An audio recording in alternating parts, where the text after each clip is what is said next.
કડીના અંડરપાસમાં પાણી ભરાતા વાહન વ્યવહાર ઠપ થયો છે। આ તસવીરો આપ જોઈ રહ્યા છો। કડીથી થોડ જતો જે મુખ્ય અંડરપાસ છે તે પાણીમાં ગરકાવ થયેલો જોવા મળી રહ્યું છે। દર વર્ષે વરસાદમાં આ અંડરપાસમાં પાણી ભરાય છે અને તંત્રની કામગીરી સામે મસમોટા સવાલો ઊભા થાય છે। સ્થાનિકોમાં આ ઘટનાને લઈને આક્રોશ જોવા મળી રહ્યો છે। ગુજરાત ફર્સ્ટનું અંડરપાસમાંથી ગ્રાઉન્ડ ઝીરો રિપોર્ટ આપ જોઈ રહ્યા છો। જ્યારે વરસાદના કવરેજની વાત આવે તો ગુજરાત ફર્સ્ટ સૌથી પહેલા ગઈકાલે મોડી રાત્રે પડેલા 24 કલાકમાં 9 ઇંચ વરસાદથી મહેસાણાના કડીમાં જળબંબાકારની સ્થિતિ કરી દીધી છે। જ્યારે આ જે કડીનો અંડરબ્રિજ છે 2015માં બનાવવામાં આવ્યો હતો। 2015થી બનાવેલા અંડરબ્રિજમાં સામાન્ય વરસાદમાં પણ આ અંડરબ્રિજમાં પાણી જે છે તે ભરાઈ જાય છે અને અત્યારે હાલ આપ જોઈ શકો છો કે અંડરબ્રિજ જાણે સ્વિમિંગ પુલ હોય।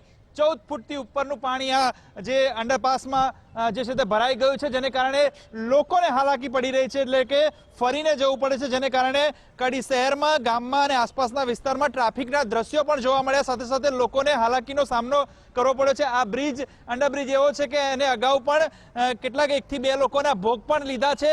તેમ છતાં નગરપાલિકા દ્વારા અહીં પાણીની સમસ્યાનો કાયમી નિકાલ નથી કરવામાં આવતો, જેને કારણે લોકોમાં રોષ છે। બીજી તરફ વાત કરવામાં આવે તો નગરપાલિકાની પ્રી મોન્સૂનની કામગીરી અહીં ઠપ જોવા મળી રહી છે, કારણ કે ગઈકાલે પડેલા વરસાદને પગલે વહેલી સવારથી અંડરબ્રિજ બંધ કરાયો છે।